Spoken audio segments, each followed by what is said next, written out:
L'histoire commence avec lui, quand les hommes l'ont domestiqué, puis lancé leur caravane marchande à travers la péninsule arabique et fait de cet endroit un carrefour de l'Antiquité. C'est sur cette route des épices et de l'encens que nous avons trouvé nous aussi Alula et son oasis. Et tout autour, les vestiges de civilisations arabes, pré-islamiques. Une vallée qui est aujourd'hui l'un des plus grands chantiers archéologiques du monde. Et pour les visiteurs que nous sommes, un musée à ciel ouvert. Les touristes aimeraient en savoir plus sur leur manière de vivre. Et pas seulement sur la façon dont ils enterraient leurs morts. Mohamed est le gardien de ces tombeaux monumentaux. Seule trace d'un royaume que le désert n'a pas englouti.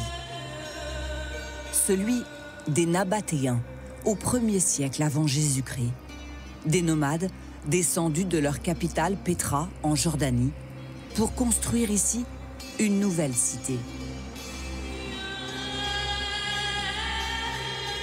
Voici Egra, classé par l'UNESCO au patrimoine mondial de l'humanité. Je suis né ici. Ma maison est à 5 minutes de là. Et quand j'allais à l'école, je ne pensais qu'à une seule chose. Quand est-ce que ce site sera ouvert au public et montré au monde? Ce que je ressens pour cet endroit, c'est de l'amour. Et aujourd'hui, vous êtes le responsable de ce site. Il est votre héritage, votre histoire. Et c'est vous qui en êtes le gardien. Ingrid Périssé dirige les fouilles archéologiques, car c'est une agence française à Faloula qui est chargée d'organiser le développement culturel et touristique de la vallée. Elle nous en présente l'emblème, Kasser El Farid, 24 mètres d'architecture. Vous voyez que vous avez au sommet ces marches qu'on appelle des merlons. Ça, c'est emprunté au mont de Perse. En dessous, vous avez une corniche, c'est la corniche égyptienne. Et puis si vous prenez donc en effet la façade, et avec au centre, vous voyez la porte, au-dessus d'elle, vous avez ce qu'on appelle des acrotères de part et d'autre, ce sont des vases. Et ça appartient complètement aux Gréco-Romains. C'est donc un mystère. Comment cette vallée qui fut l'un des carrefours du monde antique est-elle restée si longtemps cachée? Ingrid nous raconte l'histoire d'une vieille malédiction. Ses habitants auraient refusé de se soumettre à un dieu unique, tuant et mangeant la chamelle qui leur avait été offerte en échange.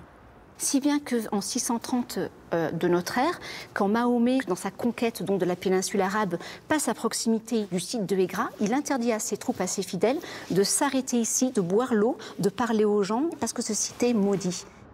Aujourd'hui, c'est un Eldorado de l'archéologie. Ingrid a fouillé en Syrie, au Liban. Elle mesure sa chance. Vous vous souvenez de votre première fois? Ici, oui. Tout à fait. Absolument. Je me rappelle, en fait, c'était la lumière qui m'avait frappée. Et puis, parce que je n'avais pas distingué les tombes tout de suite, en arrivant sur le site, dans la lumière crue, c'était en début d'après-midi. Et puis, ce silence. Ces tombes, et parmi elles celle d'Inat, une femme nabatéenne, dans laquelle nous sommes exceptionnellement invités. Je vous en prie, vous pouvez entrer. Inat était là? Oui, elle était bien là, avec sa famille. Nous avons trouvé 80 personnes enterrées avec elle, de générations successives. Le crâne d'Inat était très bien conservé. Et c'est ainsi qu'elle est devenue le visage d'Egra. Elle y vivait au début de notre ère sans se douter qu'elle deviendrait un jour une ambassadrice du passé.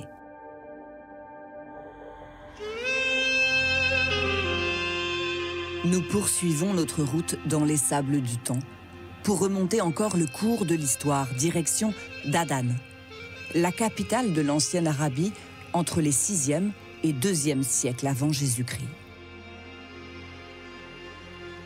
Il reste tout à découvrir. Et ce matin-là, Jérôme Romer et son équipe s'interrogent sur une possible découverte. En fait, là, on a des traces de taille. Donc, T'es sûr que c'est de la taille, là? Là, ouais, il y a quand même vraiment des traces d'outils qui plongent. Ouais. L'encoche dans la roche, Chloé pense que ce serait une encoche destinée à caler des dalles de couverture d'une tombe. Donc potentiellement, sous cet amas de blocs, on pourrait avoir une sépulture inviolée. Le problème, c'est que la plupart de ces tombes ont été pillées dans les 2500 dernières années. Et donc, on cherche désespérément une ou plusieurs tombes qui n'aient pas été pillées pour pouvoir les fouiller et recueillir des informations sur les pratiques funéraires de l'époque. Les indices qu'on a déjà sont positifs. Jérôme partage ses espoirs avec son homologue saoudien. Abdulrahman a étudié l'archéologie en France. On est devant un site qui va participer à changer, je crois, le visage de l'histoire. Apparemment, on date ces tombes entre 4e et 2e siècle avant Jésus-Christ. Il veut nous en convaincre. La vallée d'Alula mérite d'être placée sur la carte du monde. Après les tombeaux des Gras, voici donc ceux de Dadan, qui eux aussi appartenaient à de hauts dignitaires. Pour sculpter une tombe comme ça, pour vider la montagne avec une profondeur autour d'un mètre, ça prend beaucoup d'efforts. L'Arabie saoudite ne se résume pas à l'islam? Je pourrais dire que l'islam, c'est une partie importante de l'Arabie saoudite, mais on a aussi une période très riche avant l'islam. Pour montrer au monde un nouveau visage, celui d'une grande civilisation, l'Arabie saoudite déterre ainsi son passé. Et justement, sur ces flancs de montagne, les fouilles de Chloé ont avancé. Les archéologues nous ont appelés avant de déplacer cette dalle. Est-ce que tu peux la prendre? Tu l'as? Oui, pose l'autre bout. Nous pensions alors entrevoir le fond d'une sépulture, mais il faut d'abord gratter des siècles de sédiments accumulés à l'intérieur. C'est une page vierge. Car on ignore tout de la manière dont les défunts étaient enterrés par leurs proches. Ah. C'est la partie distale d'un osselon, là. Ouais, ben fais bien propre autour. On va tout nettoyer bien et remettre à ce niveau-là. Ça, c'est peut-être une rotule. Oui, il y a une perle, là. Deux même. Trop bien. C'est une très bonne nouvelle parce que le fait que les petites perles soient encore en connexion, ça veut dire qu'on a au moins une partie de la sépulture qui est encore en place et qui n'a pas été perturbée ou pillée. Donc ce serait la première sépulture dans ce secteur qu'on fouillerait qui soit intacte. Donc on est très très contents. Il aura encore fallu 3 jours de fouilles supplémentaires. Truelle, pinceau et finalement aspirateur pour que cet espoir se transforme en face à face avec ce visage et cette vie plusieurs fois millénaire. Là, on essaie de le nettoyer vraiment progressivement. Ici, en fait, on voit ces incisives, mais elles sont complètement éclatées. Et derrière, on voit les molaires, là, sur sa mandibule. Sans emphase, mais tout à leur émotion, Chloé, Louise et Jocelyn ont bien fait une découverte majeure sur le site de Dadan. C'est en effet la première tombe inviolée mise au jour. Il y a un peu moins de 3000 ans, cet homme a été enterré ici, dans un cercueil, selon un rite que Chloé commence à entrevoir. En fait, la position des pieds qui soit maintenue de cette façon, ça permet de supposer qu'il y avait peut-être un linceul ou quelque chose qui enveloppait de manière un peu contraignante les pieds. Donc là, vraiment, c'est assez rare de pouvoir mettre en évidence autant d'informations. C'est trop bien.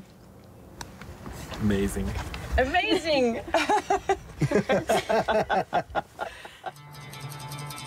Minutieusement récupéré, le squelette sera reconstitué, un fragment envoyé en France pour tenter de le dater plus précisément. Et d'éclairer un peu plus cette histoire d'Alula, qui s'écrivait alors sur les flancs de ces montagnes, au pied desquelles transitaient les caravanes. Sur ces parois, nous découvrons des transactions commerciales, des parties de chasse, et même la provenance et l'identité de ces voyageurs. So this is a man Ça, c'est un homme. Et si vous le voyez avec cette ligne, ça veut dire qu'il a une épée. Et ça, c'est une femme. En tout, une dizaine de langues différentes, comme ici le nabatéen. L'inscription la plus ancienne date de 644 avant Jésus-Christ.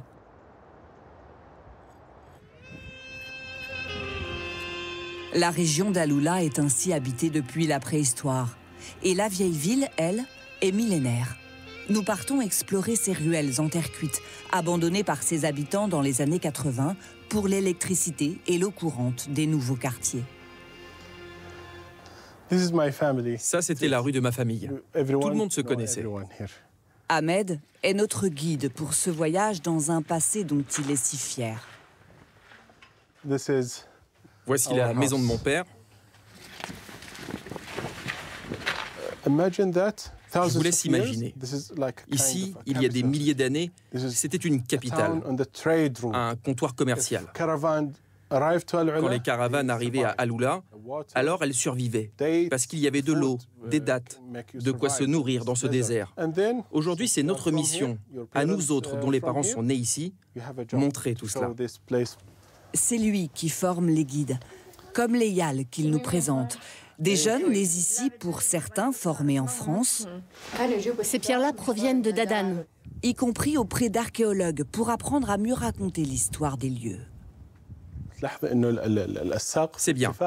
Et tu peux dire aussi que la hauteur de la voûte permettait aux chameaux de passer avec leurs marchandises. Et au vent, de circuler pour rafraîchir la ville. Je n'aurais jamais imaginé qu'un jour j'aurais un métier à Alula. Mon ambition était de faire mes études et de travailler à l'étranger. Et aujourd'hui, j'ai le même salaire qu'un homme. Il y a 5 ans, les femmes ne travaillaient pas, le voile intégral était obligatoire. L'ouverture au tourisme accélère les transformations sociales, mais oblige à revoir certaines pratiques, notamment pour que la nappe phréatique puisse supporter ce développement. Tout ça, c'est nouveau. Je suis passée là 3 mois, il n'y avait rien du tout. C'est-à-dire, c'était comment ici avant? Comme là-bas. Là-bas, là où c'est sec, abandonné. Au pas de course, nous suivons Anne dans l'Oasis, qui depuis 2 ans cherche des solutions pour que le développement soit le plus vertueux possible. Objectif, réduire la consommation d'eau agricole de 80%. On est passé d'une irrigation par immersion, qui consomme beaucoup d'eau, à une irrigation en goutte à goutte, qui permet d'apporter la juste quantité d'eau aux plantes quand elles en ont besoin. Et de cette manière-là, on peut préserver la ressource d'une manière beaucoup plus efficace. De la sobriété pour les tomates, mais un peu moins pour la clientèle ultra privilégiée que l'Arabie Saoudite cherche à conquérir. Au royaume de la démesure, voici le Banyan Tree, d'architecture française, une 50aine de suites ultra luxueuses. Oui, on a une piscine dans chaque villa et elle est bien sûr chauffée en hiver. Les plus grandes ont 3 chambres et se louent en haute saison 9 000 € la nuit. Nous n'avions pas les moyens de rester ni pour l'hélicoptère, le spa ou le restaurant étoilé au sommet de cette salle de spectacle qui n'est pas un mirage. 9 742 miroirs, Maria Carré et Carla Bruni s'y sont déjà produits. Des premières caravanes au faste d'aujourd'hui, les sables d'Alula racontent ainsi à leur manière un peu de l'histoire des